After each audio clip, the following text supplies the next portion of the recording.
Pirkei Avot is a collection of ethical teachings dating back to the time of the Mishnah, sometime between 300 BCE and 200 CE.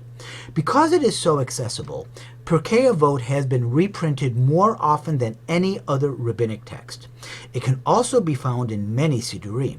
It starts out with the following lines. At Sinai, Moses received the Torah and handed it over to Joshua, who handed it over to the elders, who handed it over to the prophets, who in turn handed it over to the great assembly. This is the traditional view of the divine origins of the Torah, but it's not the only one.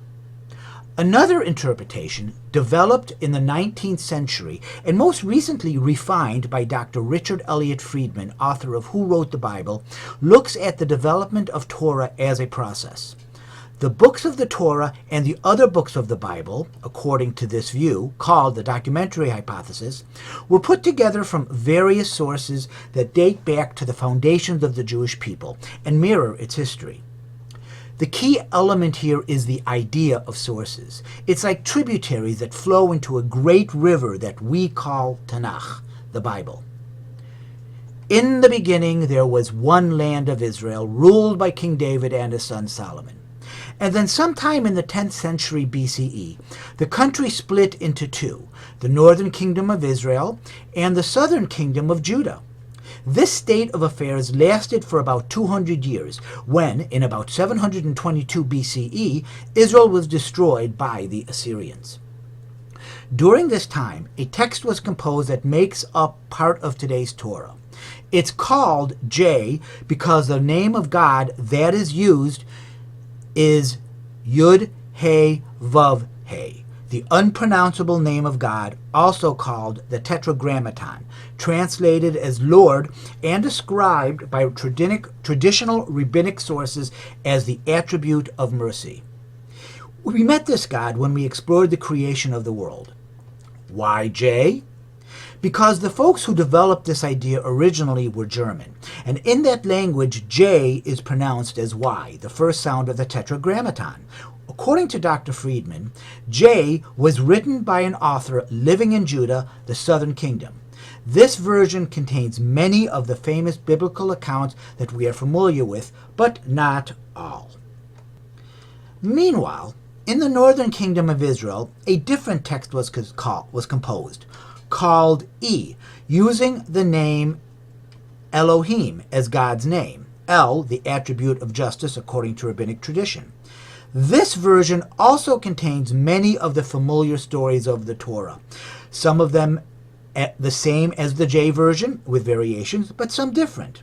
One thing that is interesting is that it doesn't include any of the early stories that predate Abraham. It also focuses on laws more than J.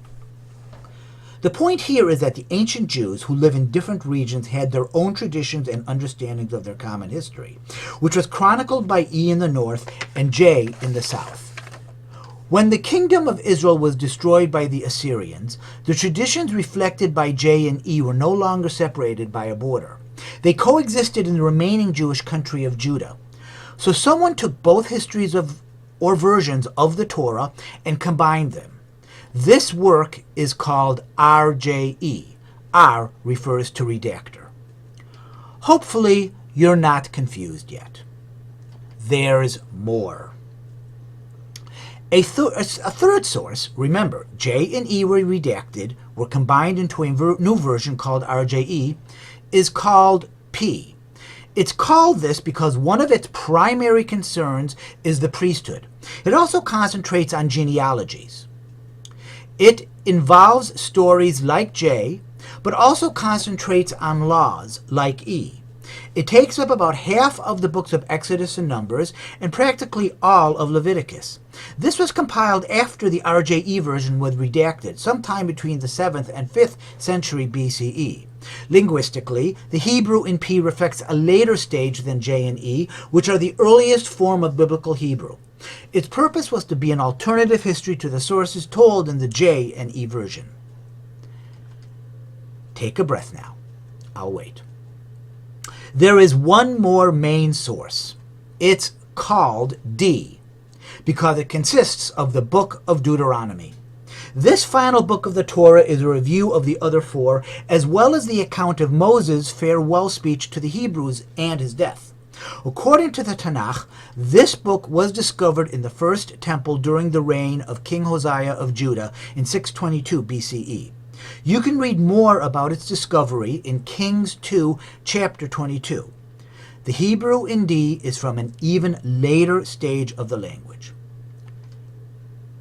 Breathe. So, remember the two versions of the Noah story? How they seem to tell the same story but differently, how some of the details were different. According to the documentary hypothesis, one version is old, written by J.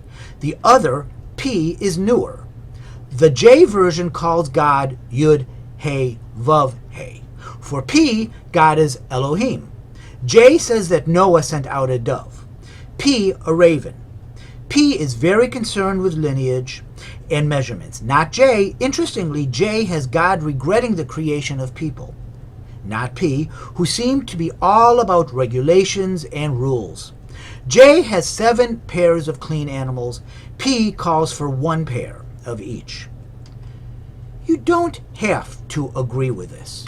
Many folks don't. It's just a hypothesis. But it provides another layer to help us read and understand Torah. How could you take these ideas and apply them in your learning environment? How can it inform the way you teach? How could you use the fact that there seem to be complementary but not identical stories of Noah in your classroom?